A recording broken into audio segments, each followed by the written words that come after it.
Let's start this party with a bang!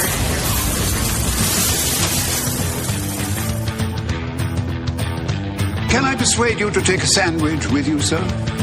I'll get drive-through. It's okay. So, Mr. Nigma, what's on your mind? Precisely. What's on all our minds? Brainwaves. My invention beams any TV signal directly into the human brain. Right, welcome everyone. This is episode 66 of the Comics in Motion podcast. I'm Chris Phelps as always, and my co-host and very good friend is Mr. Dave Horrocks. Hi, Chris.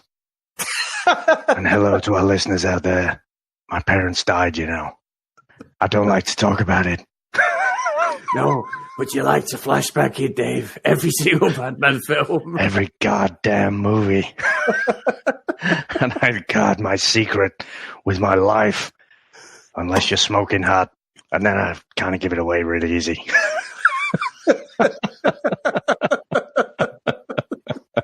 So, welcome to Comics in Motion. What we like to do here is we like to review movies and TV shows that are based on comic books. Myself, I'll be reviewing from the perspective of a long-time comic book reader. And I'll be reviewing from the TV and movie perspective. And what we also like to do is we also like to spoil the hell out of everything we review. So if you haven't watched our choice of the week, then we'd advise you to proceed with caution. And what we also love is when you can head over to Apple Podcasts or your podcast catcher of choice and drop us a 5-star review. This really helps us to grow the show and gets us out to other listeners. Now, Chris, we have been inundated with non-spoilery type reviews of Shazam, and it's looking pretty good, actually, isn't it? Yeah, it is, Dave.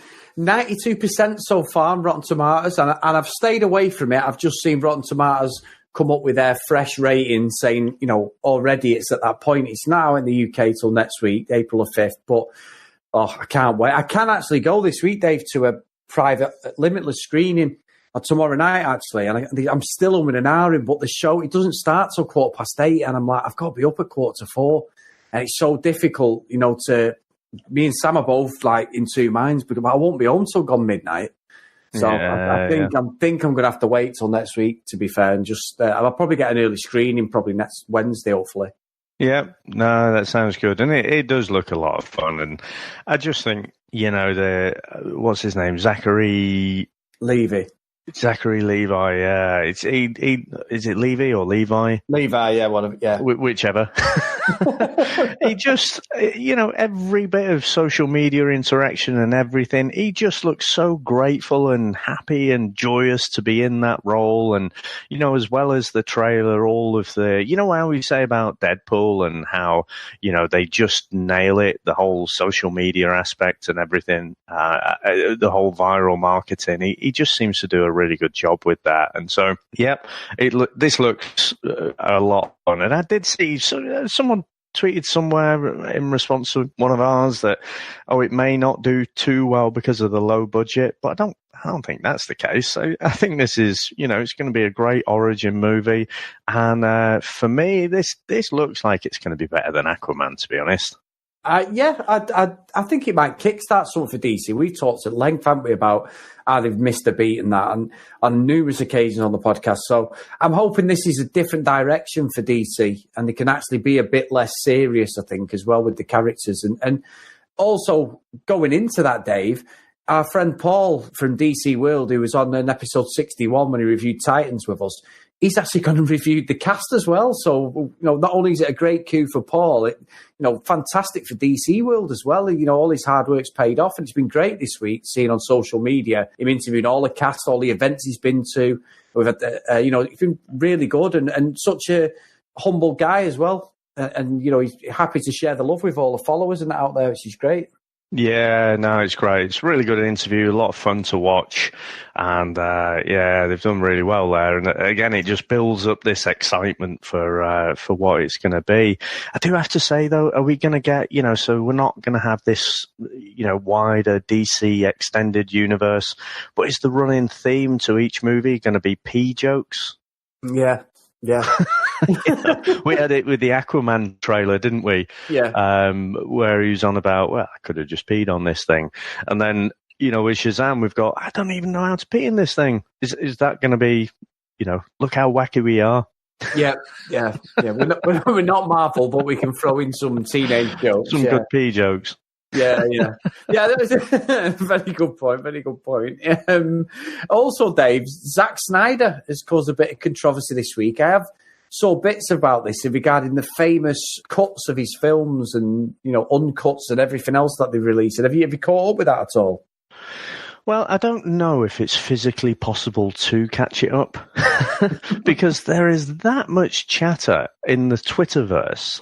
It's just, I can't think of anyone else who is such a polarizing character, because there are people who are absolutely massive Zack Snyder fans and really, really vocal about it. There's the whole hashtag release the Snyder cut, get rid of that Joss Whedon stuff and let's have the Justice League how it was originally envisaged. And then there seemed to be another crowd with equally fierce and passionate opinions that he's just completely rubbish. And he came out. There's a bit of video footage this week where he's responding to criticism about his superheroes and his stories and films killing people. So he's basically come out and said, if you don't believe in superheroes, if you don't believe like Batman's gonna kill someone, you're living in a dream world kind of thing. Which, what I like about that is obviously they're working with the constraints of the studio, but they've got to have a vision and try and realize that on screen. Now, we'll like stuff more or less depending on that final product. But I think your directors have always got to be fairly single-minded and opinionated. And so what I liked about it was, coming out and basically giving a Foxtrot uniform to everyone who's criticized him. I kind of like that. But in the other, the old devil and the angel on each shoulder, on my other shoulder, I've got someone saying, yeah, it kind of is a dream world. It's called a DC world. It's not the real world, is it? So you've got, and I've seen multiple creators as well saying, well, I'm glad he's not making any more movies for DC, because this isn't the Batman or Superman that I recognize. So, but it's definitely stirred the pot. And like I say, I can't think, Chris, of anyone else who evokes such a polarized opinion. I think, yeah. And I think as well, Dave, even though I suppose now it's more 50-50 than anything, but I've always banging on about being a DC fanboy stuff growing up. But I think it's more the fact that because the DC product has been so inferior to Marvel, I think people are just clutching at straws. Now, I mentioned, that I've seen the Batman v Superman edit, which is 3 hours long. And it does add a bit more story to Batman because I think he's played so weak in them films and the Justice League. But like you said, it's not really going to make the film any better. If they made it better, they released it, which I took after we'd done our podcast, and I agree. I think I'm probably clutching at straws there. I think people just they just like to believe that for some reason they made a better film and didn't release it and cut it, and that's not the case. I mean, we talked about Spawn, Dave. We talked about it last week. You said about Michael J. White. We talked about Dredd as well, was mentioned, films that were more violent and R-rated or 18 rated in the UK, and they decided to cut them for whatever reason. But I'm pretty sure they would have cut them because they're not going to be any better than what was out there. We know they weren't great films as such, but you don't make a fantastic film and then just cut it to ribbons, Dave, do you? I mean, we've seen like the Star Wars stuff, and we had the, what's it called? The first Star Wars one that released a couple of years ago. The first Star Wars that released a couple of years ago. The latest one out of the three. Force Awakens. Sorry. Force Awakens, yeah. Sorry, I get there, everyone. Apologies. And there's a few edited scenes. I've got the Blu-ray, edition, as usual, limited edition one. And the scenes are pretty poor. They don't mean anything. But people like bang, this is going to be fantastic. I want to see this cut. It doesn't do. I've very rarely seen edited scenes out of something and been blown away. The only one which I mentioned to you in our second review was when I watched the Richard Donner cut Superman 2, and it was a completely different film. Mm-hmm. And other than that, I don't believe in this day and age they could go that far with it. So, Well, what I found interesting was, there does seem in Justice League, there seems to have been a bit of a studio knee-jerk reaction because of the negative reaction to Batman versus Superman, which, the box office was great, wasn't it? Wasn't it something like 800 million or something like that? It's pretty popular. So just ignore what people are saying and do what you want. But because of that, it sounds like there was a bit of studio interference to try and change it up, change Justice League up. And some of the quotes that I saw, he basically said, his original script had them ending up in a distant future, and Darkseid had taken over the Earth, Superman had succumbed to the anti-life. There are a few Justice League members that had survived the world that they were fighting in, and Batman had broke some pact with Cyborg, and something happened, and they end up trying to work on an equation to jump Flash back in time to tell Bruce. And it's like, this sounds nothing like what we actually got. But it sounds to me like, very much whatever the script ended up being, because they didn't shoot any of that, obviously. Yeah. The studio have wanted to insert a little bit more humor and go a little bit more Marvel, I guess, with it. And it's just ended up falling between two stools. And so I can certainly empathize with Zack Snyder. It sounds like it's not ended up being the movie that he wanted. And I guess you can kind of understand, well, this is why there's that clamor, because it's like the Donner cut, isn't it? People want to see, okay, what was that original vision? And like I say, I don't think I wasn't a fan of Man of Steel, not really a fan of Batman versus Superman, but more just I do look forward to going back and watching it, actually, because it's just that whole Martha thing which does my head in. But there's some really good moments in it, and it would be good to go back and watch it.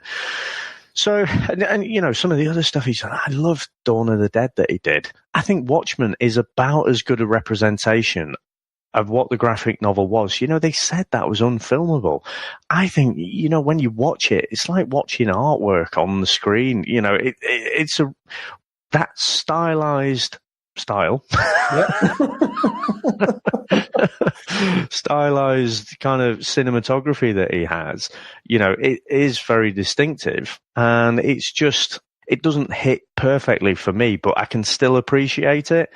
So honestly, I don't really understand the hate that he gets, the venom that he gets, but I can understand, people preferring other stuff. It's an art form, isn't it? It's not, it's not anything else. So yeah, a bit baffled by quite how much of a polarizing figure he is, but is what it is. Exactly. You're right. This next bit, I know we do reviews when we do get them off people on iTunes, and we're forever grateful. And if you are listening, guys, please get onto iTunes or your podcast hosting site and give us a 5-star review. Whatever you feel about the show, fantastic. It helps us grow, gets us out to more people, gets eyes and ears on the podcast, more importantly. So please do that. But what I want you to do, Dave, I know we have a bit of fun at the reviews, and it isn't done in any other way than just a bit of fun between two friends. And we do appreciate everyone who's reviewed on the podcast. But the guy who actually asked us to review Speed Races, a guy called Tony Farina, and he messaged us through Twitter. And I know obviously you started the first conversations with him in that, Dave, but he's actually messaged me after the show last week, and I wanted to read it out. And it's quite a long thing, but I just was totally humbled. I sent it to you. You reacted exactly the same.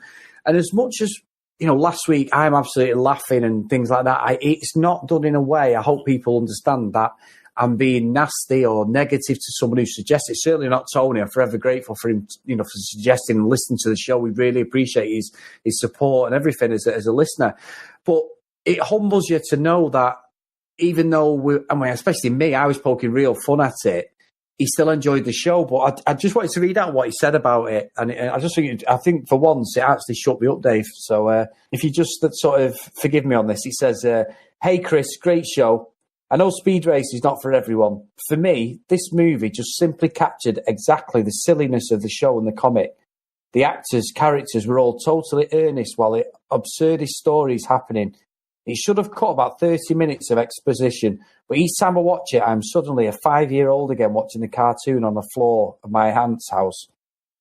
I know it is not great, but honestly, not much that the Wachowskis do is great, but it's always great fun visually.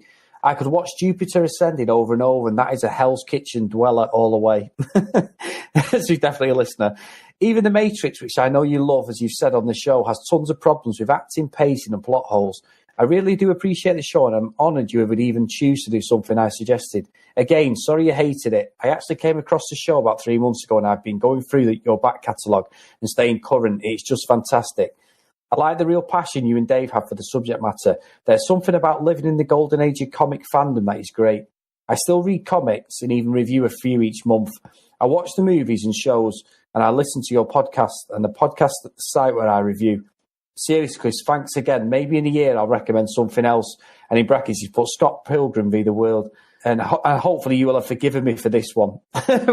So, Tony, amazing. And I hope everyone else understand where that's coming from. That's someone who's totally passionate, Dave, about the same movies that we love, the comics, everything. And I just thought that I just felt it was nice to read it out for a change instead of sending up someone's review and really good.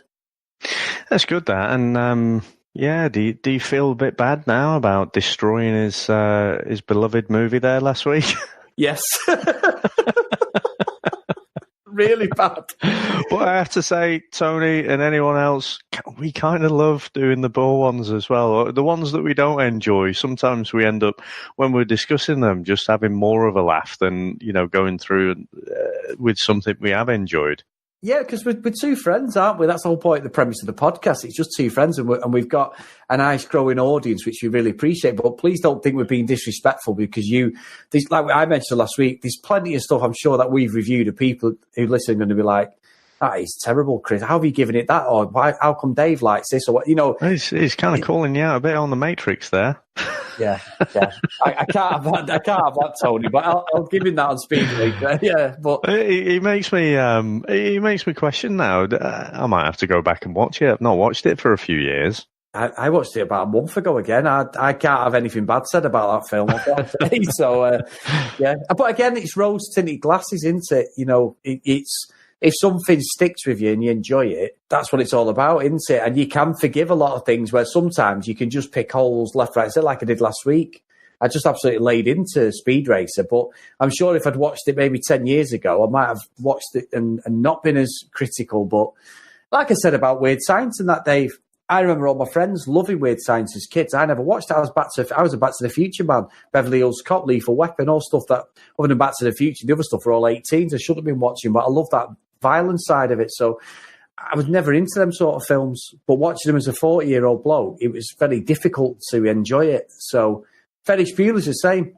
Love that film. I've not watched it for a few years. I've got the Bueller edition and everything. I don't know if it'd have the same impact watching it now as it did when I was like 15, 16. We should have a spin-off which is just watching nostalgic 80s movies, because I watched Ferris Bueller not so long ago, and I actually thought, Ferris Bueller, you are a tool. You are an absolute tool who abuses all your friends and everyone around you. But yeah, maybe we should do that as a spin-off. Yeah, and I used to know all that, Dave. When the teacher's going, Bueller, and then that girl goes, he's sick. My sister's girlfriend's boyfriend's brother does this guy who knows this girl who knows that. And I used to know all of it, Dave. I used to every word for word of that film. I used to and then I'd play the twist and shout bit over and over again, full blast. Awesome. Now, Chris, we've got some filming coming up, haven't we, in Manchester? Yeah, and to be fair, Dave, it's caught me off guard because the only reason I found out about this was because of the job I do. All our bus shelters actually got covered in American posters and stuff, and the Northern Quarter in Manchester has been turned into New York. So a lot of the Manchester Evening News has been covering this. And good old Jared, I am a pretty poor Joker Leto, is starring as Morbius, Dave, which is an offshoot of Spider-Man, which I've never even heard of this character. He's a vampire, isn't he? Yeah, that's right. And I didn't even know Jared Leto was up for this film, so I'm really... Apparently Sony have absolutely gone with this because of the success of Venom. So I didn't know. Were you aware this was coming out, Dave? To be honest, I completely forgot about it. I had read it somewhere, and then it's just like, all right, okay, fair enough. I hope I can't imagine he does a worse Morbius than Joker. But again, there's that tiny little window of doubt where I think was he just kind of screwed over by the editing? But Morbius is quite an interesting character. Like you say, he's a vampire, but you can write him as this kind of anti-hero as well. So no doubt they'll go the same way as Venom, where he is a bit of an anti-hero. And quite often, because they did some shooting for Captain America, didn't they? So quite often when they're looking to make up New York back in the 40s or something, because you got the older buildings and stuff, they'll shoot it in Manchester, won't they? So yeah. I assume it's that. It might be going back in time a little bit. Yeah, it must be, because I saw... Well, saying that, actually, Dave, no, the yellow cabs they've got are the current cabs that are in the... Oh, are they? Now, yeah, there's loads of people who were taking pictures on the way to work yesterday and this morning, and I've seen a couple of doorways. One of them's been changed into a subway station. I think it's like Freeport subway station or something like that. And they've got the fire hydrants and everything all stacked up together, to lay out. I mean, I never really caught Captain America as in... could see the Manchester setting, so they did a good job on it. Even though I've seen it, obviously, but I never actually watched it and gone, "Oh, that's Manchester, that in England." Because Pinewood Studios are producing it again, like they do with Star Wars and James Bond and that. So no, it'd be interesting. Anyway, it might be something that catches us both off guard and be a real success. Yeah, no, it should be good. I'm definitely interested in that. Yeah. Now, Chris, speaking of Captain America, you see what I did there? Very good. Yeah, very good. I believe you're going to be doing a little charity run. Yeah, well, last year, obviously, the podcast was only a few months old, but I did the Manchester 10K run, and I've done it now for 2 years before both years I've been Batman. Now, last year, I was absolutely 30 degrees. I decided to wear a T-shirt, shorts underneath a full Batman outfit with the mask, and about 6K into it, I'd gone completely. I'd done plenty of training. There's nothing like that. I know it's only 6 miles to some people, but I'm not naturally a runner. I'd happy get on a bike or play football, but running just bores me. I used to love it. So last year I really struggled to take the mask off everything. At the end, Dave, I did put the mask on for the glory because everyone was shouting, "Go on, Batman!" But about halfway through, and there wasn't. Are you sure it was Batman? Yeah, it was. Go on, man. Yeah. But yeah, I was the Ben Affleck grey, the going grey Batman actually last year, Dave. But no, it was a great experience, and I do it for the Christie, which is a local charity-run hospital in Manchester, which plenty of my family members sadly have been through, and some have lost the battle. So I raise money every year for them through, Christie and the cancer charity and stuff. So I will be putting links on, Dave, to it, and I will be promoting it through our social media. And the reason why Dave was saying it's a good segue is I'm not going as Batman. I vowed I wouldn't wear a mask. So what have I done? I bought a full Captain America outfit with an even worse mask on this year. So I'm going as Captain America. And what's even worse, Dave, is I go on holiday, and the day I come back off holiday is May the 18th, and the run's on the 19th the next day. So oh my God. So you're going to be Vegased up.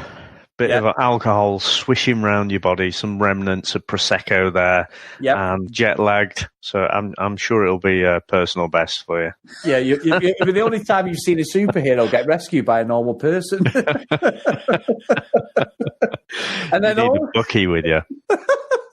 Well, my sister's going and my brother-in-law, he was the Flash last year and she was Wonder Woman, but they vowed they weren't going to wear an outfit. But now my brother-in-law's on the hunt for something now because he said I can't outdo him. So that's just going too far. You can't do a race dressed as the Flash. I mean, I'm sure you told me that before, and that's just writing checks that you can't cash, isn't it?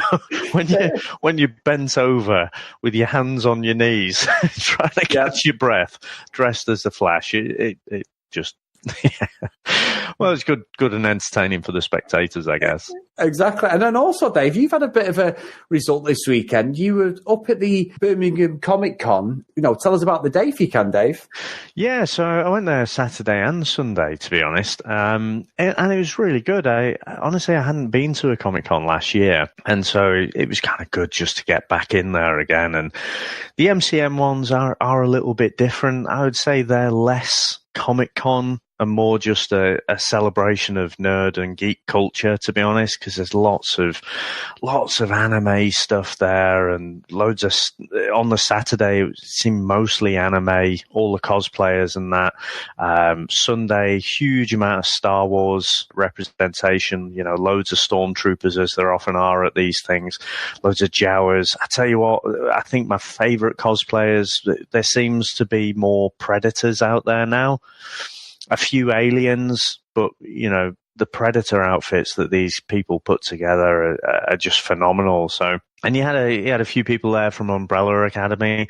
So again, I hadn't seen it before. I don't think I've ever seen Umbrella Academy cosplayed before, but you had a few of them there. Obviously, the show being quite popular. So yeah, that was really interesting. So no, it's great to get out there again, and looking forward to the next one. Oh, good stuff. And also, we're going to be doing a little mini vlog, aren't we, of the day, Dave? Some pictures and a couple of videos. So that hopefully should be going up in the next week. So you can get that on our YouTube channel. And we'll both promote it on Twitter and Instagram. And also, there's been a bit of a video today from Batman himself promoting this episode, Dave, haven't they? Do you want to tell everyone what we're actually reviewing today, Dave?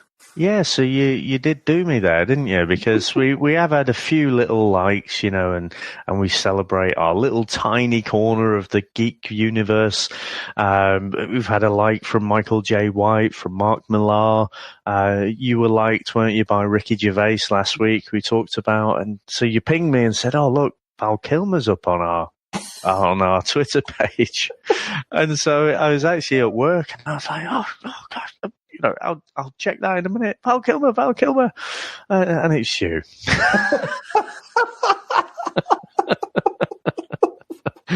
But we are going to review the 1995 Batman Forever movie, of course, starring Val Kilmer himself. The man, Dave. So, Dave, have you got some comic book background? I have, and today I wanted to focus on Edward Nygma, also known as the Riddler. Now, he first appeared in Detective Comics 140 back in 1948, which is right smack in the middle, really, of that golden age of comics and the Silver Age. So this was a little bit of a lull, but obviously Edward coming along there was a little bit of a highlight. Now, we have made silly jokes, haven't we, in the past, when we've discussed Batman and Robin and made a bit of fun of course, Dick Grayson and made various puns and whatever, but I don't think any of those will appear today. Now, he was created by Bill Finger and artist Dick Sprang.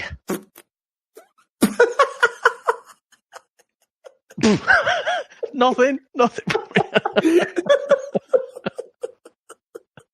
Now, Bill Finger, of course, being Batman's co-creator, although being shunned for years and only recognised in fairly recent years. But Mr. Sprang created the character's distinctive look with that green suit and the question marks on it and the little purple domino mask, which I'm sure most people recognise more from the Batman 66 show. Now, Edward is said to have genius-level intellect and was fascinated by puzzles from a young age and cheated at puzzle-solving contests at school by sneaking into school and practicing the puzzle until he could solve it in under a minute. This was part of his villainry makeup. Nowadays, I think you'd just call that homework. He ends up developing a real talent for cheating people out of their money with his puzzles and his mind games, and it proved handy in his line of work as a carnival employee in his earlier days. In search of greater challenges, though, he dons the green Riddler tights to challenge Batman, who he believes is a worthy adversary. Now, he is a fully paid-up member of the Batman Rogue Gallery, but Edward has, on occasion, teamed up with the Caped Crusader and used his detective skills to help solve mysteries. But he invariably falls back onto the other side of the law after a little while, or after that particular writer's finished with that story. Now, in 2009, the Riddler was ranked IGN's 59th greatest comic book villain of all time, which is not bad at all. Recommended reading, I'd have to say Detective Comics Annual number 8, which is written by Chuck Dixon.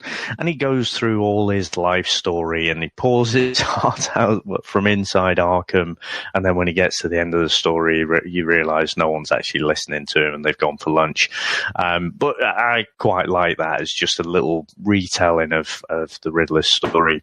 Now, I did put out on Twitter just a question, because for me, the Riddler is almost as good a character as the Joker, but the Joker has so many kind of great stories. He's like your first tier, and then the Riddler's, he's just not in the comics had that many great stories. But I did put out the question to Twitter, what great stories are there out there in the comics? Now, Batman96 recommends Capillary and Zero Year. I think Zero Year tends to come up again and again as a really great Riddler kind of story. Now, Kylie Kaiser says, the twist in Batman Hush was really the only time I respected him as a villain, and I've always enjoyed him in stories, but this was the first one when I had to give the guy mad props. That's a really good one as well. Now, INC Spotlight as a couple, so he says Batman 179, the Riddler tries to break himself of his compulsion to leave riddles, and he's also put Detective Comics 705 to 707, where the Riddler kidnaps Clue Master and basically makes Batman reenact Die Hard with a Vengeance. So I thought you might like that one, Chris. Now, Mark Wenth says it's low-hanging fruit, probably, but he shouts out Neil Gaiman's When Is a Door. One of my favourite writers, to be honest, Neil Gaiman. Germs78 says Dark Knight, Dark City from Batman 452 to 454. And I think I'll also add another more recent story, which possibly, a lot of people haven't got around to yet, if they're going through that catalogue. But in the last few years, you've had the War of Jokes and Riddles. Riddler tries to strike up a deal initially with the Joker, but it's never usually a good idea, is it? But so Joker shoots him. Now, Riddler survives, but you end up with this almost, like Civil War from the Marvel side. You end up with Riddler and the Joker building their own team of villains there and going to war with each other. And Batman's morals come into question, which again kind of links back to what we were saying about Scott Snyder there. So I quite like that one, War of Jokes and Riddles, written by Tom King, that one. Now, Chris, how about the movie background?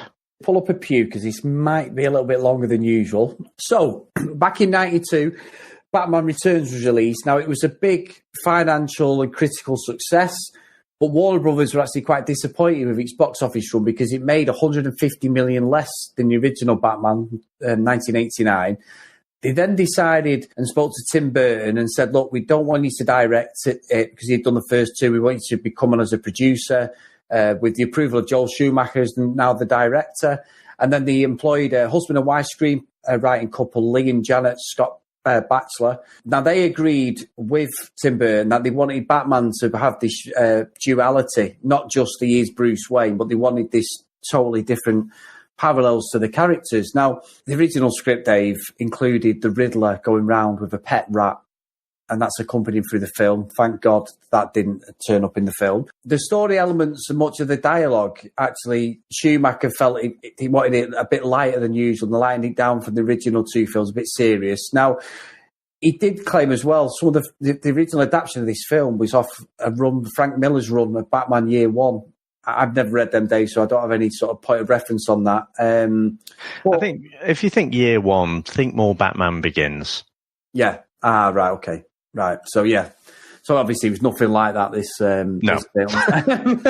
but to be fair, Warner Brothers sort of rejected that in parts. And then, because they didn't want a prequel with, obviously, at the time, Michael Keaton was still on for playing Batman in Batman Forever, you see. And what they wanted to do, Dave, they actually made this film to appeal to the MTV generation. I can't remember back then to sort of mid-90s, but I can't work out whether that's the mid-90s version, like the millennials. So, yeah, it's Generation X, isn't it? So you got Generation X and then Generation Y, and then is it the Millennials? I think, but I mean, it's us. We're it's us. I was going to say it's us, isn't it? Yeah, we're X. And then they also wanted to go down the full merchandising stuff, which is fine. Now they fast tracked the production on this, and Rene Russo was cast as Chase Meridian. But when Michael Keaton decided he wasn't going to reprise the role, he got offered $15 million for doing this, and decided he wanted more interesting roles, Dave. Which $15 million in your back pocket, you can turn it down. He must be getting paid some good money, that man.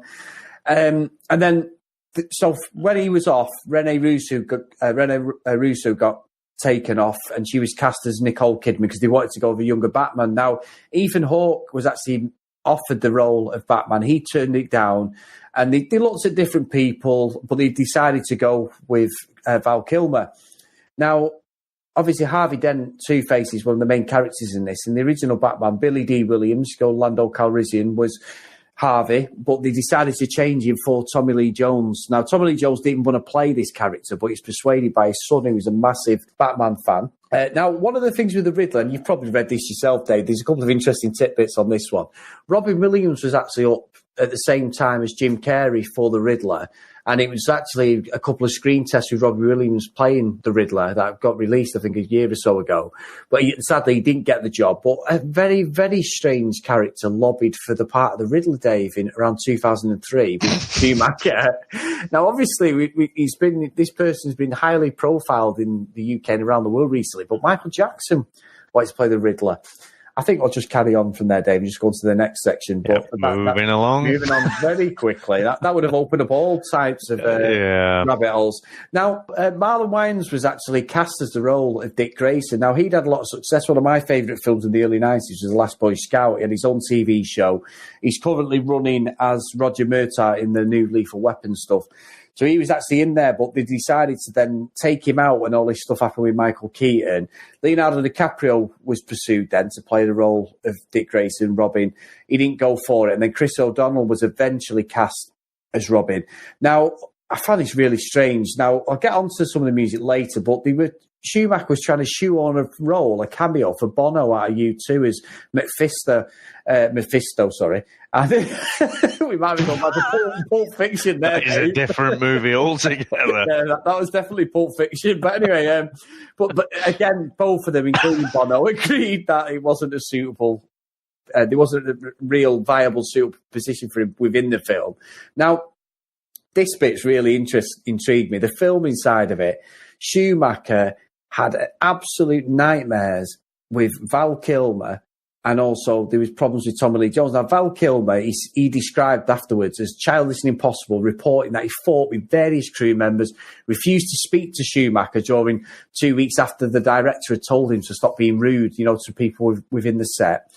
Schumacher also said that Tommy Lee Jones was just another source of trouble as well. And he said Jim Carrey was a gentleman, and that Tommy Lee Jones was actually threatened by him, by Jim Carrey. And he said, I'm tired of defending overprivileged actors. I pray I don't work with them again. And Carrey later acknowledged that Jones was not friendly to him, telling him once off set during the production, I hate you. I really don't like you. I cannot sanction your buffoonery. Nice. Yeah, shows they were actually good actors because they had good chemistry on the screen as such. But now, costume-wise, they designed the Bat costume again to make it MTV organic and edgier feel to the suit. I don't get that. We'll discuss that later because there is one bit I think we're both going to pick up on the suit. The new Batmobile was designed for Batman Forever with two cars, one for stunts and one for close-up purposes and stuff like that. I've got an issue with that, Dave, but we will get into that in the review. Now, one of the things, now this is quite interesting for this film, the music was actually more successful than the film, Dave. Now, the soundtrack was one of the best soundtracks ever released. It actually sold almost the same amount of copies as the Prince soundtrack for the 1989 Batman. But two of the songs that made the most impact on the 90s as well, Dave. I remember watching MTV. It was never off in my house. Now, they had Hold Me, Thrill Me, Kiss Me, Kill Me by U2, which is used on the end credits.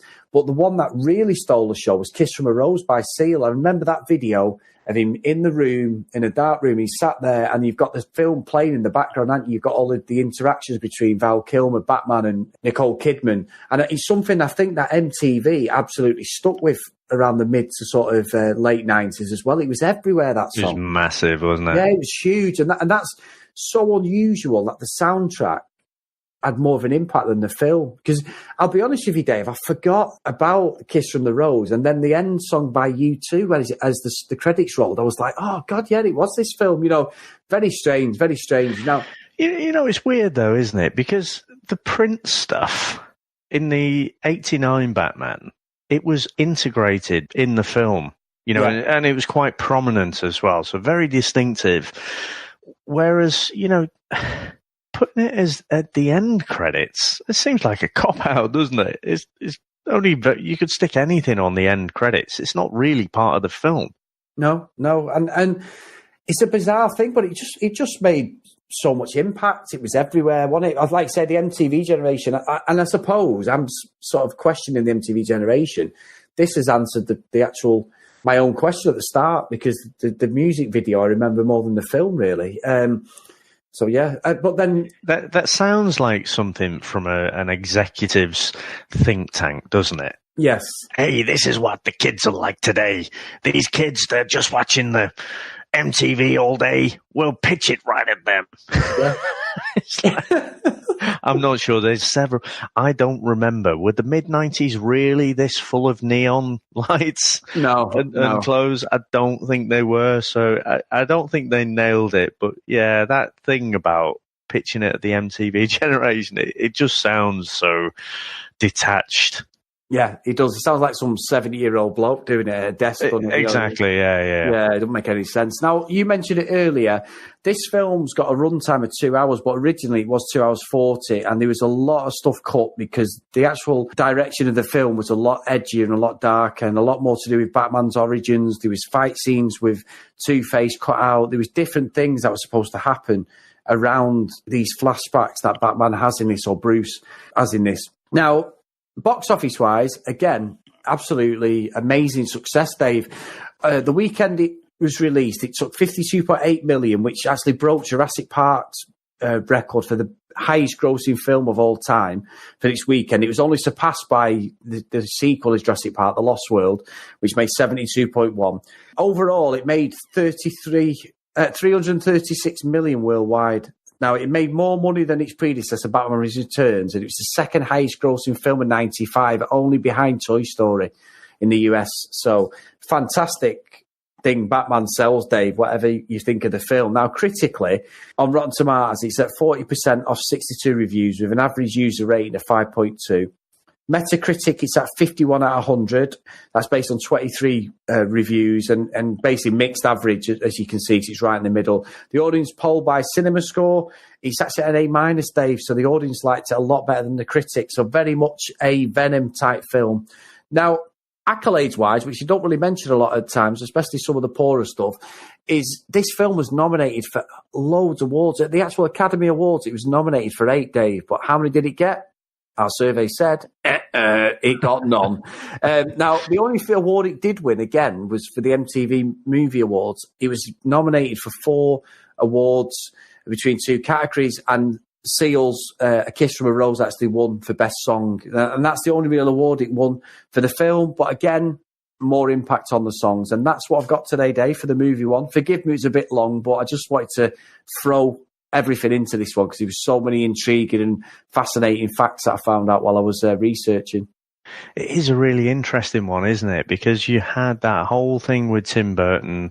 They weren't happy, the studio, with how Batman Returns had performed. And I had watched that in recent years. And it is a very dark movie. You know, we reviewed the Batman 1989 one, didn't we? And we laughed at, you know, it wasn't nearly as dark as we remember. But Batman Returns was a lot more dark. I'm pretty sure it was a 15 as well. So immediately you're shrinking your audience. Yeah. So I think, and it's funny with us saying about Scott Snyder before as well, saying that, you know, the studio basically had a knee-jerk reaction, some negative criticism about Batman versus Superman, which changed the direction of Justice League. Well, here, you've got an absolute 180, haven't you, from that dark, gothic Tim Burton vision. It's supposed to be a sequel. It's supposed to be a continuation of that timeline, isn't it? But an absolutely different tone, which harks back to that 60s TV show. Yeah, it does. It does. It's unusual. It's really, really unusual. I can't work it out, Dave, because I think even if you go back to like what we've seen over the last couple of years with Batman, every time you see him on camera, other than the actual Christopher Nolan trilogy, he's a totally different character, isn't he? He's going in different directions. Even the Ben Affleck character changes over them 2 or 3 films that we see him in. So, yeah, interesting, really interesting character. And I think more than anything, it goes on the fact that everyone has a different idea of Batman because there's so many things out there and so much content. It's very difficult to garner where you want to go with him. And the new one that's going to come out as a detective, I think that's probably the best way to go with him now. I think we've exhausted every avenue with him, with his family, as you mentioned last week. Well, one thing's for sure. I mean, we've both watched this at the time, haven't we? So we have got a frame of reference there. I remembered, so this was a winner from our Twitter poll, wasn't it? So, that's why we're reviewing this one this week. But I am looking forward to discussing this one with you. So, shall we go into our review then? Let's go.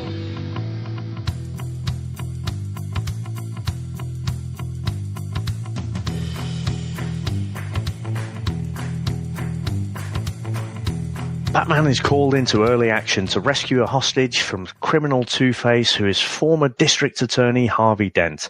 After escaping an acid bath and rescuing the whiniest hostage in the world, Bruce Wayne is given a proposition by a rather infatuated Edward Nygma that will beam TV straight into people's brains.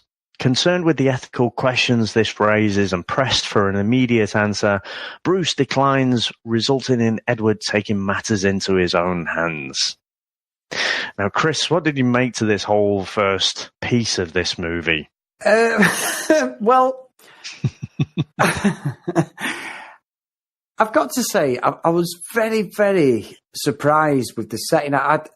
Because obviously, I mentioned it before we'd done the podcast, when we have a talk privately. I owned all these ones on video. And I remember going to the cinema to watch this. I couldn't remember. It's very much a futuristic setting. Now, researching it, it said they were going for a sort of Japanese stroke 1940s, 50s feel to it.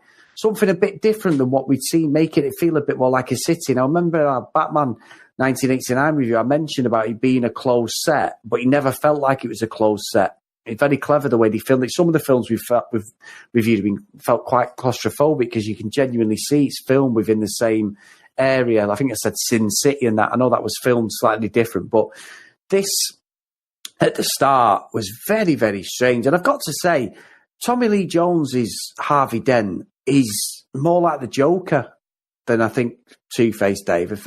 I don't know what you think on that, but I think this whole start, and with Edward Nygma, it's all too quick for me. I enjoyed this, and I know we'll talk about Val Kilmer and stuff and his position as Batman, but I've got to say, Dave, I think your revelation about Jim Carrey possibly taking stuff off Matt Frewer, we absolutely threw Matt Frewer under the bus with Generation X. It struck me because when he's Edward Nygma, I just don't like him at all. I just think it's just too much Jim Carrey, if that makes sense. And when he's the Riddler, I buy it. But when he's Edward Nygma, I just don't buy the character at all. I don't know why. It just really frustrates me. Everything about the film, I enjoy at the start. But the Riddler or Edward Nygma, I don't know. And it shouldn't be like that because I know Jim Carrey got all the plaudits back in the 90s for his portrayal of the Riddler. That's interesting, that. So I'll come on to Two-Face and Riddler in a sec, but I think for me, the very first thing the movie opens up with, where there's no long, drawn-out kind of shots with Bruce Wayne or anything, straight in there with Batman. And you get Alfred, and he said, "Would you care for a sandwich, sir?" And Batman responds, "I'll get drive-through." Now, I don't want to body shame Val Kilmer, but it's almost a little bit of foreshadowing where you want to go back and say, "Look, Val, just don't go with the drive-through. Just take the sandwich, leave the mayonnaise to the side, and just go with the healthy option." But I thought it wasn't particularly funny, was it? That line. No, And not at all. you know, can you imagine? Would you be able to get the back car around those McDonald's drive-throughs? I'm not really sure, but it's like, well, everything like this they put in the movie for a reason, and I think it was an attempt to just, you know, that thing that you said before. We'll focus at the MTV generation. What do MTV kids love? Oh, they love drive-through and stuff like that. So, you know, we'll make sure that people know this is not a serious film. You know, this is a tongue-in-cheek Batman 66 type movie. So we'll throw in a gag there that he's well, even you're not going to give Batman a bleeding sandwich. So, No. You know, just he'll get drive-through. I just thought it was a weird thing to put in right at the start because, like I say, it wasn't particularly funny, and just strange. Yeah, and I think as well you've got the same Alfred who's in the Tim Burton, the original two, Batman and Batman Returns. And it feels a bit like James Bond, you know, like where they changed the James Bond. I know we've not had loads of James Bond, but the main, like Q and all the others, they all stayed the same, didn't they? Even though it was a different Bond and stuff. And this is Val Kilmer's first outing, and well, he's only outing, isn't it, as Batman? And it's very, very unusual the way it comes in. And I know, I mean, if you want to talk about it, Dave, I've got no problem with it. When I watched this in the 90s, I remember being absolutely blown away by Jim Carrey. Tommy Lee Jones really doing it. And I remember like not really liking Val Kilmer at the time, thinking, oh, he's terrible, you know, he's too straight-laced and all this. And I know Michael Keaton was a bit like that, a bit rubber, but, you know, I think I actually quite enjoyed him in this, Dave. And I know that sounds daft because his voice wasn't Christian Bale. It wasn't that over the top, even though I love the Nolan trilogy, as they always go on about. It wasn't too ridiculous.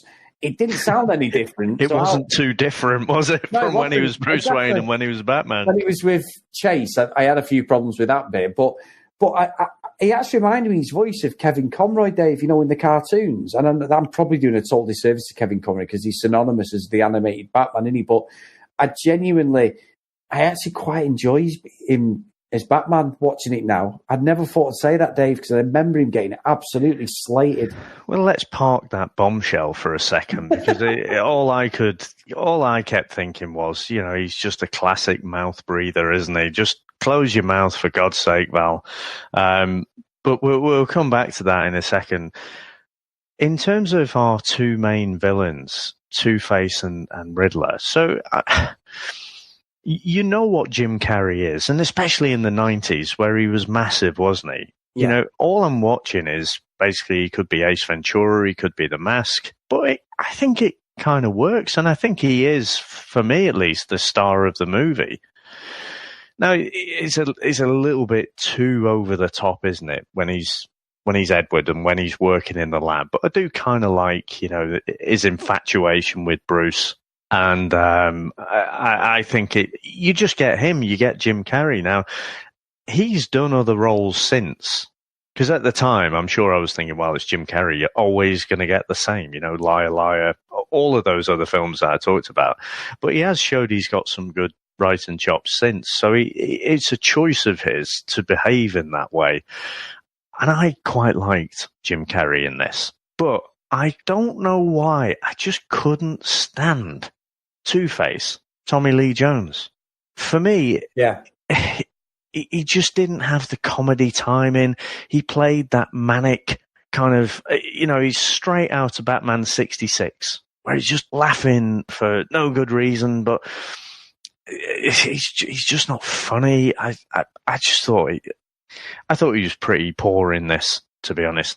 Really poor. And I don't know what it is, but he really jarred with me in this movie. No, I don't think I'm far off with you on that, Dave. I think, like I say, he was more like the Joker, the way he was. And it's like he'd watched sort of Jack Nicholson's portrayal to a point, then watched a bit of the Riddler and some of the characters from the 66 Batman. Because to be fair, Frank Gorshin, who played the Riddler, I always love him as the Riddler from being a kid. That laugh, he was so good in it. He was. For me, he's the best Riddler. I know I shocked you and said Jack Nicholson was the best Joker in that, and I was probably high on something that night, which I wasn't. But there was obviously some fumes going knocking around in my front room that night. But because Heath Ledger is the man, to be fair. I take that back. But like I say, I have no problem with Jim Carrey because there's some bits later on which are quite funny and quite good and believable as the character. But yeah, Tommy Lee Jones was totally miscast. He'd been in stuff like The Fugitive in that, Dave, when he was this straight-laced sort of CIA bloodhound tracking, Harrison Ford and that, Dave. He'd been in some serious, films. And then he's supposed to portray this sort of psychotic, dual-wielding, dual personality guy in a comic-based film where you've got to be a bit lighthearted. It was done for laughs, and it's just, I agree. I think it's such a bad casting decision. They should have just gone with the original idea. Billy D. Williams should have just had a go at it. Keep the continuity.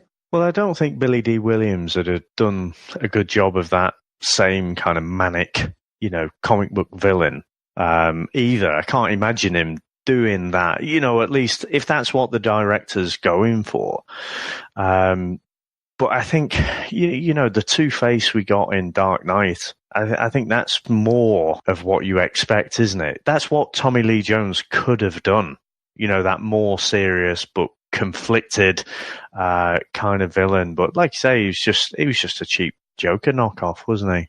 Yeah, and we mentioned it about Aaron Eckhart, who played him in, The Dark Knight, and he would have been great having his own film. I think, personally, I said it in our review, they killed him off too soon. There was an avenue they could have gone with him as Two-Face, but I think he's been one of the best versions. And I've got to say, though, Dave, that rubber makeup he has on is terrible, isn't it? It's absolutely awful, that face he's got and that. Oh, it's not good, is it? And the trouble is, when people talk about, it's not like it is in the comics or something like that, sometimes you can't show it in TV or movie just like it is in the comics. So, he's got the kind of purple one-sided face in the comics, but it doesn't work in real life, and it just looked awful. And I have to say, again, you can't help but think back to The Dark Knight. That was kind of believable, wasn't it? Where he ends up down in the petrol and what have you on one side of his face, which catches fire. This scene when Bruce Wayne's looking back at the video footage from the court scene where someone throws acid over his face, well, it doesn't just go over the one side of his face, does it? He just gets splashed his whole face with this water.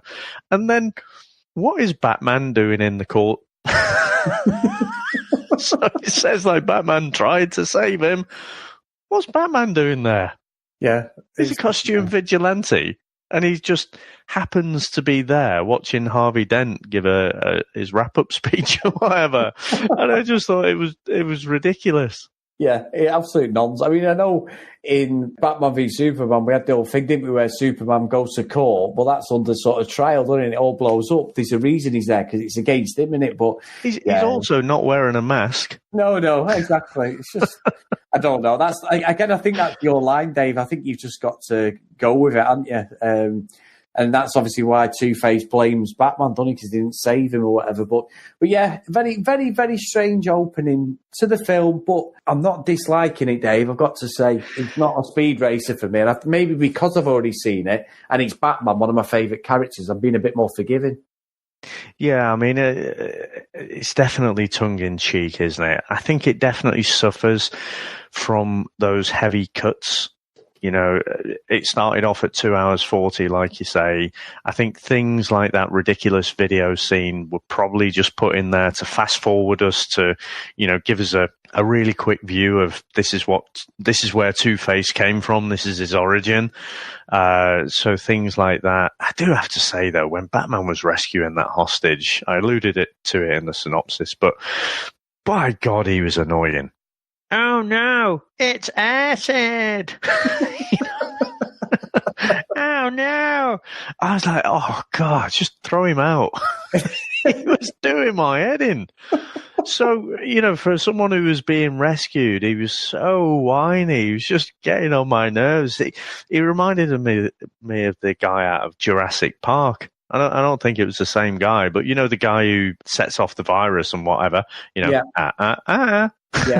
Yeah. It reminded me of him, and it's like, oh God, you're annoying. Give him less lines. No, I agree, Dave. I agree, and I think that the setting's very similar to the original two Batman films. To be fair, I know they're trying to go away from it, but I felt it was quite similar. There was darkness to it, wasn't there? But then there was the comedy element. But you know what I found interesting. So they wanted to go away from the darkness, not as in I believe in a thing called love, but the actual dark tone of Tim Burton. But the score was not unlike Danny Elfman's score, was it? No. It was slightly. They did change it slightly. They did say that. They used the Danny Elfman score for the trailers, Dave, but it was slightly different in the film. Yeah. So, yeah. But it was a very similar tone, wasn't it? So I just thought it was interesting because a lot of the time the music evokes that emotion within you. And so, having such a Batman 66 kind of tone, but with this dark kind of Danny Elfman score, inspired score at least, then, I just thought that was a bit weird. Yeah, it was weird. I mean, I've got to say, Dave, I tell you one thing now, there's no way you'd get away with this, but there's a bit now, isn't there, where obviously Bruce meets up, doesn't he, with Chase Meridian and meets her. She has this thing and she meets Bruce and has this conversation with him and all this, but then the bat sign's going off in the sky and Batman turns up, doesn't he, to obviously the top of the building where Commissioner Gordon usually is. And she comes out in this like negligee with the biggest push-up bra you've ever seen. And the way she's dressed in that and the way she's like, trying to be correct here, but when she's sort of offering herself up to him, it's so offering herself up to him. No, but it isn't it? It's so wrong. So I looked at it a different way, Chris. I thought, you know what?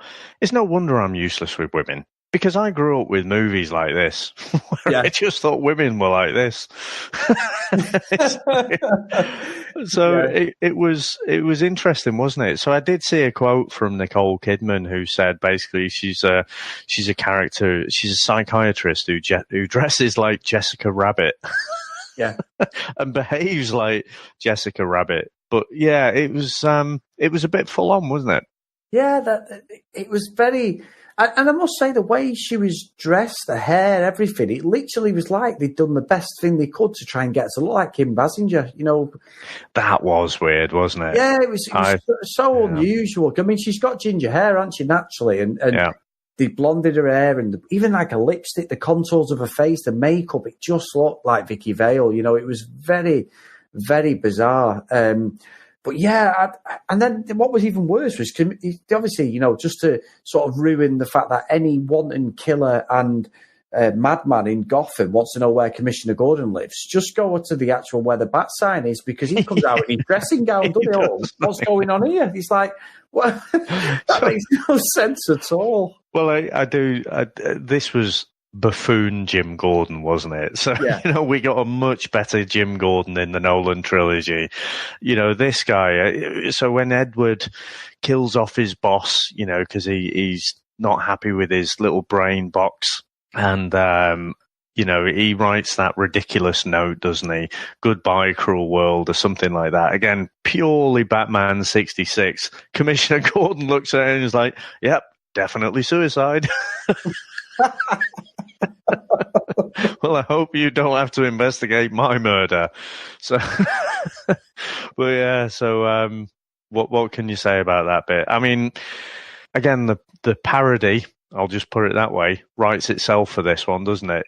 Because she makes it very clear that she just wants to get under the cape, as they say, and old Bruce Wayne, he's not running away. But he ends up. So Bruce does meet up with Chase Meridian and he invites her to the circus. However, Two-Face turns up again and threatens to blow up the place unless Batman comes forward to surrender. Bruce's attempts to come forward are drowned out in panic, but the Flying Graysons manage to defuse the bomb only to be killed by Two-Face. Only Dick Grayson survives from the family, and Bruce looks to take the young, helpless, mid-20s-ish acrobat under his batwing. Young Grayson is curious and soon discovers Bruce's dark secret and wants his revenge on Two-Face. Now, quite a lot happened in this bit, and again, few little logic leaps here. Gotham seems to be the size of a small village where everyone kind of runs into each other fairly regularly. So what did you make of this little section there, Chris? A couple of things, actually, Dave.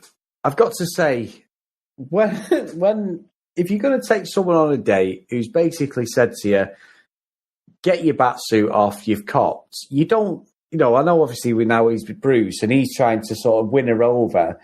He then decides, do you want to go to the circus? I mean, that's obviously my first port of call if I'm going to take someone on a date, Dave. Let's go. Deadpool, work for him. Well, yeah, true. So, Chris, just be quiet. But no, it's. I've got to say, Dave, the one thing I didn't get, and one thing I didn't realise, and as time goes on, you do forget these things because I'd always associated Chris O'Donnell with George Clooney, Batman and Robin, with obviously Mr. Freeze and all that. And I genuinely, kick some eyes. Yeah, and I think this actually makes it worse that Chris O'Donnell survived into another film, but there was no Val Kilmer. So it's really unusual that I forgot he was in this film. I thought he was in Batman and Robin, so I totally missed all that. And then when I saw it, I was like, hang on a minute. Oh, I've like crossed over between the two films. So it was quite interesting to watch it again, Dave. I love the suits, the original Robin suits from the 60s. They've all got them on. Very unusual thing they were doing. It felt a bit like when Batman gets the bomb in the 1966 film and he's running down this sort of port and everywhere he's going on the runway bit and everything, there's someone either, a kid swimming or there's a boat or someone's fishing and he throws that bomb. I forgot about that. Yeah, That's brilliant. Yeah. It felt like that at times, the way they were going with the swinging and everything. And obviously they die. And Two-Face turns Sorry, up. Chris, can I just stop you there a sec? Because we have talked, haven't we, about maybe going to a Comic Con as Batman and Superman, Batman and Robin.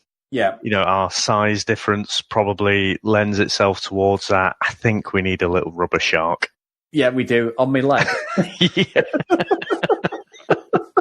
It's just that a little touch that's going to top it off, I think. It is, especially as the Lycra actually dispels shark teeth as well, Dave. But that's a whole nother problem. We'll have to review that at some point. Sorry, I cut you off there. Go ahead. No. So then you get Tommy Lee Jones again, thinking he's the Joker coming out in the top hat, like he's the ringmaster and stuff for the circus. And like you say, Dave, he's a forgettable character. And at the time, Tommy Lee Jones and Jim Carrey in the mid-90s were some of the biggest actors, for different reasons. So I say Tommy Lee Jones was always a straight man, wasn't he? So it wasn't even like he was playing a straight man. And I just didn't buy it. The bad guys were a bit like the 1989 Batman. We had 6 years between them films to sort of produce something a little bit better. And I don't know, it was just a plot device more than anything, Dave. There's nothing memorable about any of this and the stuff we chase and that. The only thing was that I thought what was memorable, though, was, again, I kind of foreshadowed right at the top of our episode what the major points were that I was going to raise. It doesn't take that much for someone to get Batman's secret identity. Because, he says he's going to, set off this bomb, and straight away, old Bruce stands up, he says, I'm Batman. There's loads of people sat around him. Yeah. Chase is sat right there next to him. He's like, I'm Batman. Yeah. Just no one picks up on it. And then he just ends up, wandering off. But I'm like, someone must have heard that, surely. Yeah, they must have, especially sat near you. It doesn't matter how loud things are.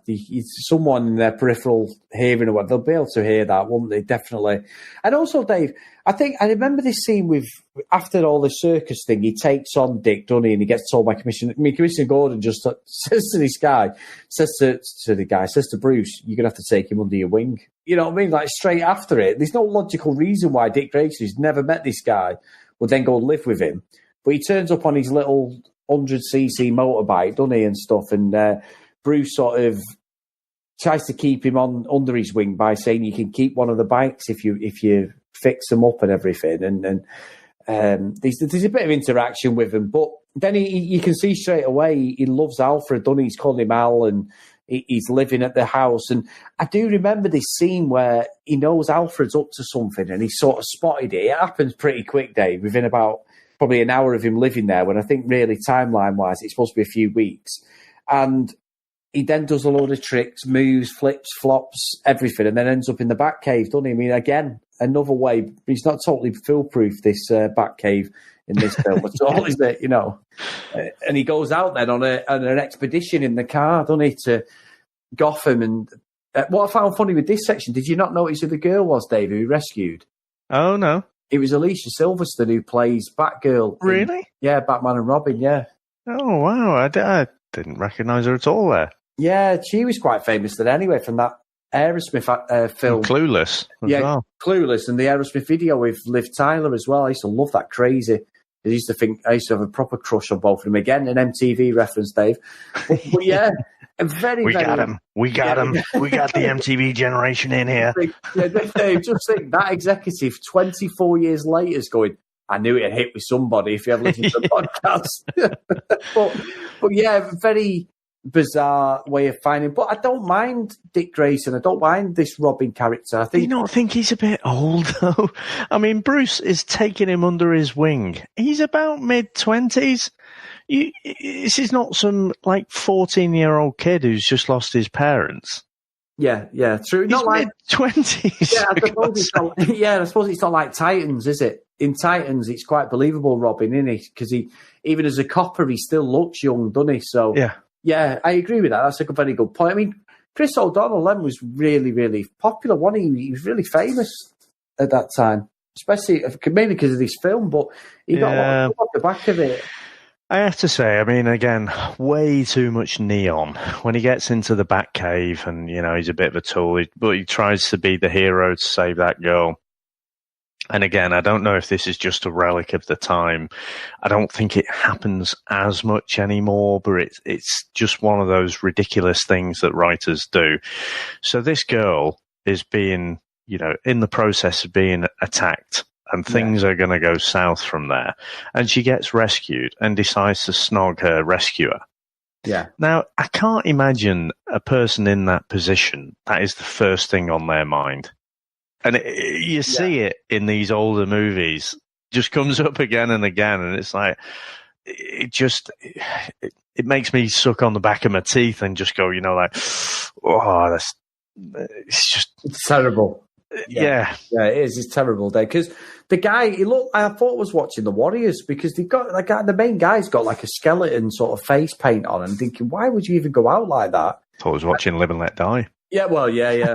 That's from 1974. That one. Yeah. But I'll tell you what, I've got a massive problem with, Dave. The biggest problem with this film: who, in their right mind, considering how well the Batmobile looked in the Batman 89 and Batman Returns, decided to put floppy rubber ears on the Batmobile when he's bouncing down that road, and that is the most ridiculous thing I have seen. It's absolutely... Again, the neon tires, they took a step down with this Batmobile, didn't they? Oh, it was awful, Dave. I mean, the Michael Keaton Batmobile was bang on the money, and then I do like the Christopher Nolan one, which is obviously like a bit like a tank in it and stuff converted. But this one with the stupid rubber floppy ears as he's bouncing down the road, Chris O'Donnell, I was like, that he was almost as bad as when we saw Michael Keaton running in 89. When I was thinking, this is bloody awful, and I'm being nice by saying just bloody. That was the one bit that jarred with me, because the Batmobiles is as important as the Batsuit as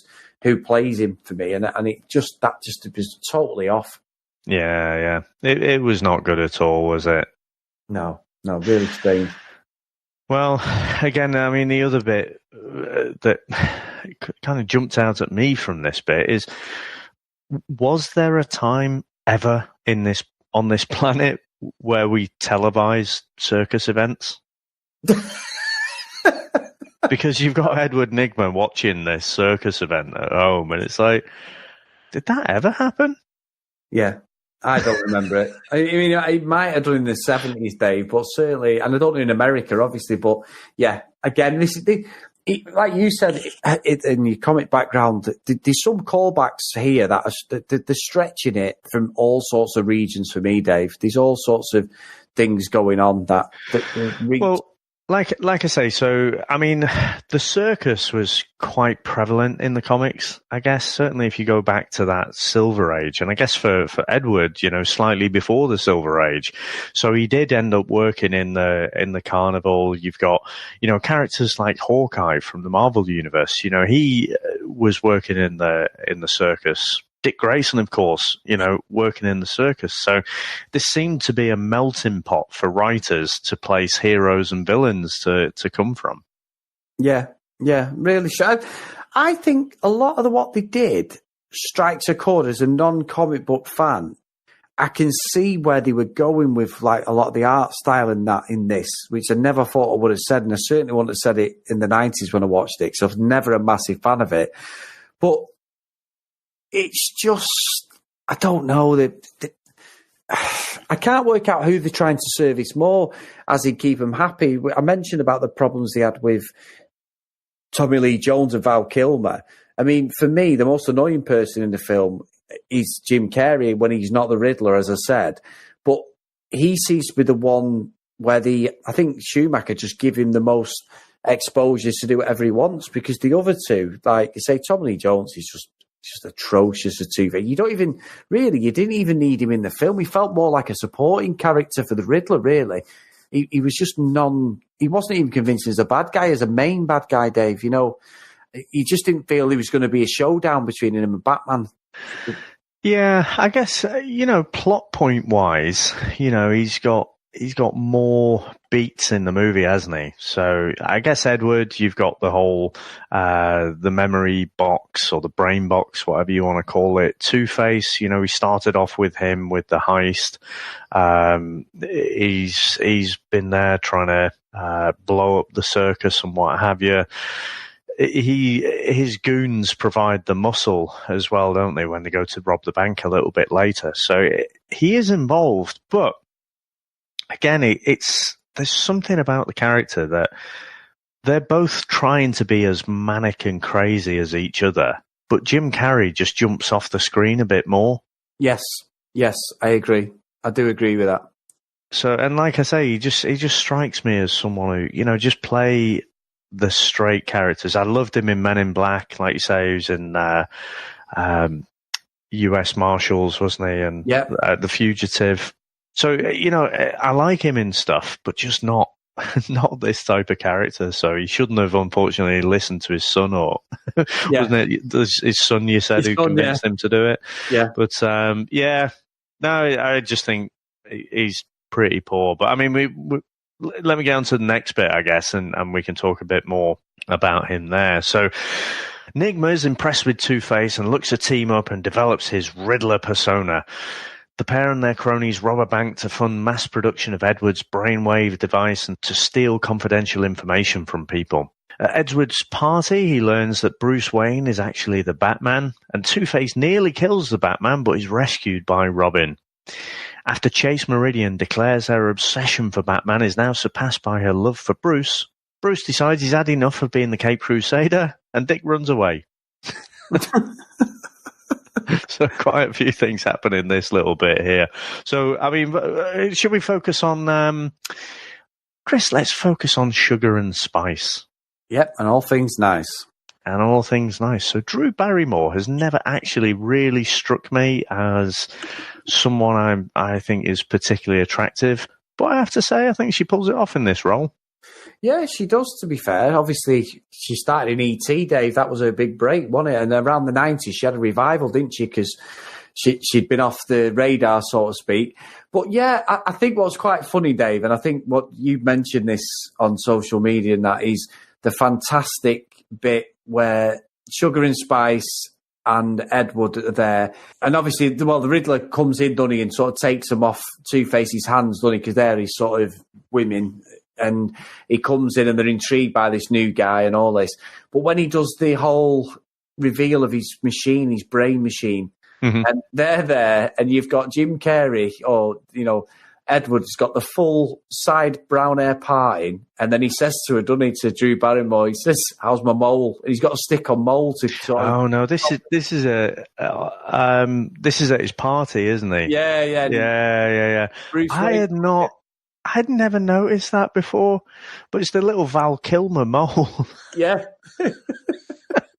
And again, you think all of these bits that are written and reviewed and agonized over in the writing room and then filmed and shot and then edited, it's made all of these different checkpoints to make it into the movie. And I just thought that did have me laughing. That, how's my mole? Yeah, and I think as well, Dave, like, obviously you've got Val Kilmer there, the total square-jawed Bruce Wayne, but Jim Carrey's not a bad-looking bloke back then, and he's there looking pretty slick, but he looks like, I know this is horrible because I grew up on a council estate, so please, but he looked like the council estate version of Bruce Wayne and Chase Meridian. It was Jim Carrey and, Drew Barrymore.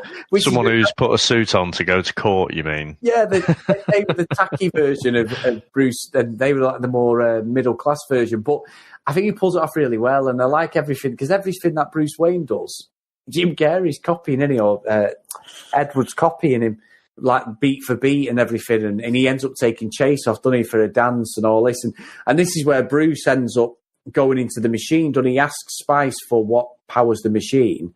He takes it off and he goes in, doesn't he? In the next minute, she puts it back in and he takes his force, doesn't it? And obviously Edward finds out, the Riddler finds out that Bruce is actually Batman. But we have a big fight then, don't we, within the party and everything, when he kicks off. Bruce sort of wakes up, doesn't he, because he hears the screams of people and that, because Tommy Lee Jones comes in and wrecks it all. Two-Face just wrecks the party, doesn't he? Yeah. Now, bringing it back to some of our comments earlier about The Matrix, old Neo. So Keanu Reeves gets a bit of stick, doesn't he, for being a wooden actor.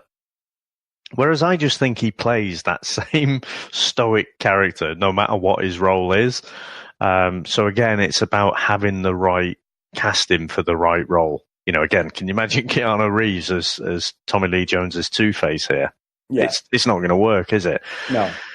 But Val Kilmer in this movie gives the most wooden performance I think I've seen from anyone, and he's always got his mouth slightly open, and it just, whether he's got the Batman mask on or whether he's looking as Bruce Wayne.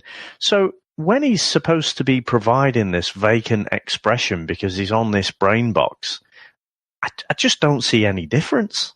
It's just his vacant expression is exactly the same as it is throughout the whole movie. Yeah, I think as well, though, Dave, what's quite interesting, I think you make a good point, is Val Kilmer, what elevated Val Kilmer was when he played Jim Morrison in The Doors, and he was really good in that, and he looked like him, didn't he, even on the promo stuff and everything. Yeah, dead ringer, wasn't he? Yeah, he's absolutely light for light. I know his mouth is slightly different, square jaw, but everything about that picture was the Jim Morrison pictures from like the late 60s, early 70s.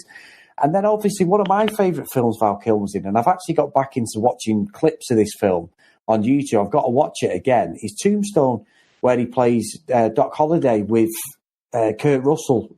He's fantastic. And he's fantastic in that.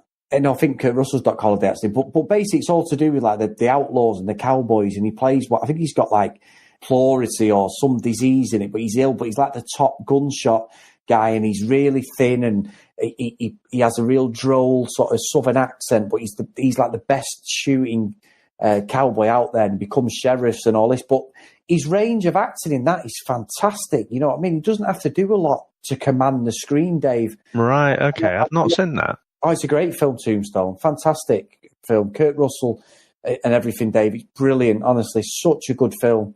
Really. Oh, no. Kurt Russell's Wyatt Earp, sorry. And then he is Doc Holliday, actually. Val Kilmer. But, Dave, it's a brilliant film. It's from about 91, 92. So it's before this. So these certain films, I always like Val Kilmer. These certain films that he did, I really, really was into. And I think after this Batman Forever, he pretty much, his career nosedive. I know he's had a lot of health problems recently as well, some bad stuff, but he didn't really get the roles after Batman, so it really dented his career. So I don't know whether he'd read comics or watched cartoons to get this character. I'm not sure, but I I actually quite enjoy it, Dave, because he's been dead straight-laced and troubled. I think they just didn't explore his character enough.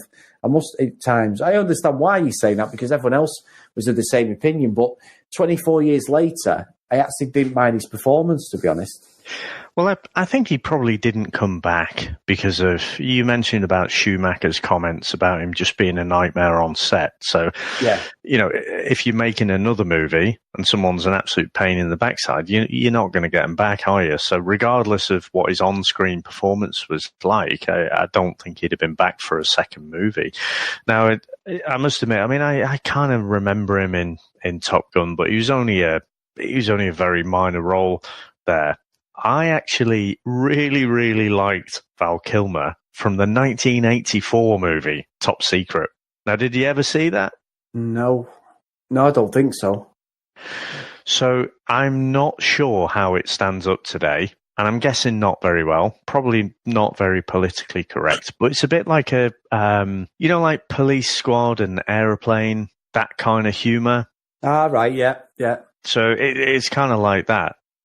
He's really funny in that. But again, it's a different kind of role, but he definitely shows more range even in that silly little comedy. But I mean, it's got some good actors in it. I mean, Omar Sharif's in it. And I'll just give you a little window. I'll have to send you some YouTube clips or something of Top Secret, because it's one of my favorites. It's not quite up there with Aeroplane, but it's in the same ballpark. So Omar Sharif is playing one of these top secret spies, and he goes up, and when a bit like the Hoff in Nick Fury, he goes up and you have to say something cryptic, and then someone says something cryptic back. And then you're speaking to the right person. So you got the likes of Omar Sharif. He's a very highly respected actor, and he ends up, you've got this whole scene where he's the undercover spy and he's saying these cryptic things to, his counterpart, who says something cryptic back. So they know, they're talking to the right person, and they're discussing these plans and whatever. And this guy is parading as someone who's selling souvenirs and novelties and party tricks on the street. And he keeps playing tricks on Omar Sharif, and he ends up being the butt of all the jokes and whatever. And anyway, they finish the conversation, and again, this guy who's selling all these novelties and stuff. And Omar Sharif, it just finishes up. He goes, "Wait, you dropped your funny dog poo." And he bends down and he picks it up. And the guy's just walking off, and he goes, "What? Funny dog poo?" That is the tone of that movie. Oh my God. In a nutshell. But so I really liked Val Kilmer, but I don't have anything against the bloke. I just think he's particularly awful in this, and I don't know if he's tried to be something that he's not. I believe he signed up to this movie, believing he was going to play Batman, but had no idea about the tone of the director for it. Yeah. So the fact that he was such a pain makes me wonder, well, actually, did he think he was going for that Keaton type movie? And then suddenly he ends up with this silly nonsense and then decides to just have a laugh. I don't know. Whatever the reasons, I think he gives a very poor performance in this. This might be going against everything I said at the top of the show. The 40 minutes that were cut might be a reason behind it for him. For his performance, it might have centered too much on him, because you've got so many characters that's sort of integral to the plot. This backstory with him being serious. I mean, come on, Dave. There's a bit we're going to get onto it as well. It's within this section, isn't there, where he goes to see Chase as Batman, and she kisses him, doesn't she? And then decides to sort of declare a love for someone else, which he obviously knows it's himself as Bruce. Yeah. And he gives off the worst, cheesiest smile you've ever seen. Totally out of place with the way he's played Batman, exactly what you just said. And he smiles off like a little love-struck kid or something, a little teenager or something. He's got his first love, and I'm like, that just is totally out of place. Well, he kind of is, though, isn't he? The way he's written, he then questions his whole existence as Batman. And he's like, this girl's in love with me. I don't need to be Batman anymore. Superman 2. He's not going in a chamber, is he, Dave? So, and it's like, well, we had it with the 89 Batman, didn't we? So Vicky Vale knows who she is. I don't know if she's supposedly running around in the background in this movie, but, it's supposed to be in continuity, isn't it? Yeah. So, I thought, it was literally, a few minutes in the movie where he has this crisis of like, oh, do I really want to be Batman? Yeah. But it's all driven from the fact that, old Chase Meridian, she bats her eyelids at him. Well, Dave, we're all sucker for some eyelids flashing at us, aren't we? Yeah.